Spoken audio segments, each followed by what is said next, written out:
एक बार TN. Session अपनी एक यात्रा के दौरान एक गांव से गुजर रहे थे। उनकी पत्नी भी उनके साथ थी। यूपी के इस गांव से गुजरते समय उनकी पत्नी को खेत में एक टेलर बर्ड के घोंसले दिखे। एक पेड़ पर लटकते हुए टेलर बर्ड के घोंसले दिखे।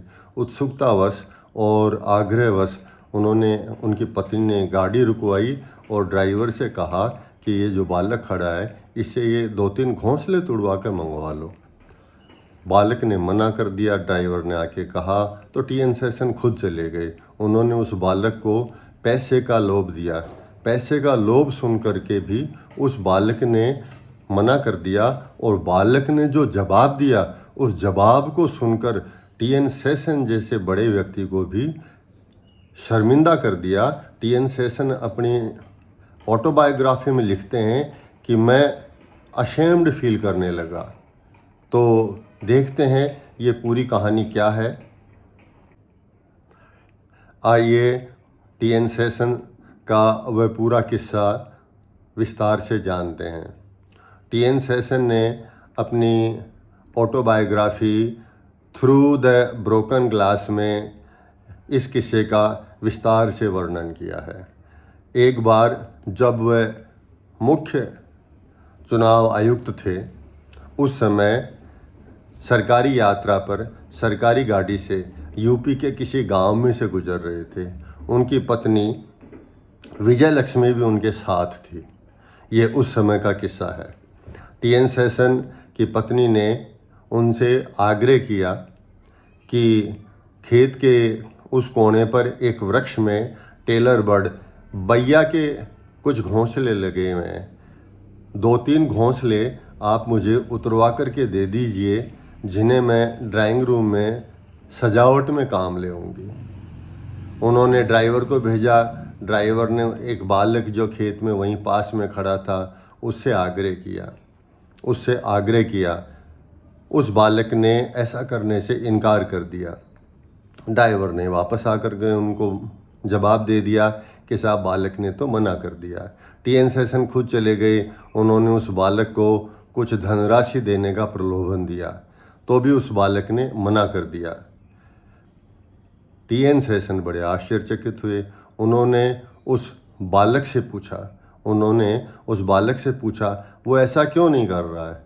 तो बालक ने जो जवाब दिया वो बहुत आश्चर्यजनक था। बालक ने कहा कि साहब ये इस पक्षी का घर है।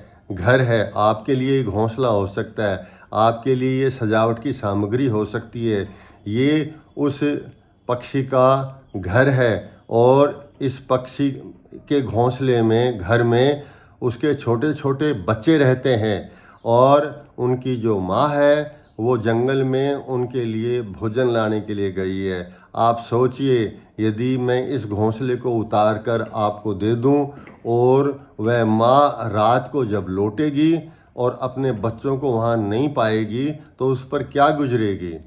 टी.एन. सेशन अपने ऑटोबायोग्राफी जो उन्होंने लिखी तो पहले थी लेकिन उसका प्रकाशन टी.एन. सेशन की मृत्यु 2023 में हुई उसके उपरांत हुआ। टी.एन. सेशन एक बहुत ही सीनियर ब्यूरोक्रेट थे।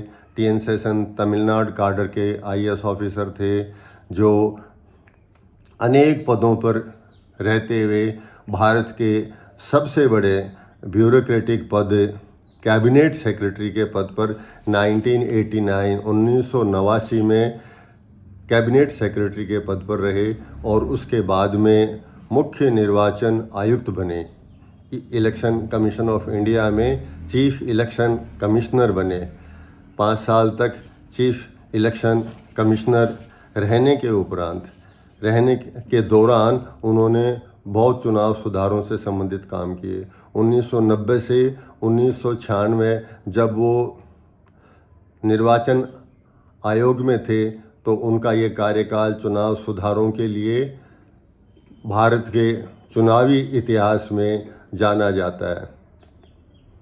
खुद टी.एन. सेशन एक फिजिक्स के प्रोफेसर रहे हैं, फिजिक्स के विद्वान थे, फिजिक्स के जानकार थे और इतना इतनी शिक्षा प्राप्त किए हुए, कैबिनेट सेक्रेटरी रहे हुए, चीफ इलेक्शन कमिश्नर रहे हुए, वे अपनी आत्मकथा में लिखते हैं, जैसा मैंने बताया कि उनकी आत्मकथा का नाम थ्रू द ब्रोकन ग्लास है।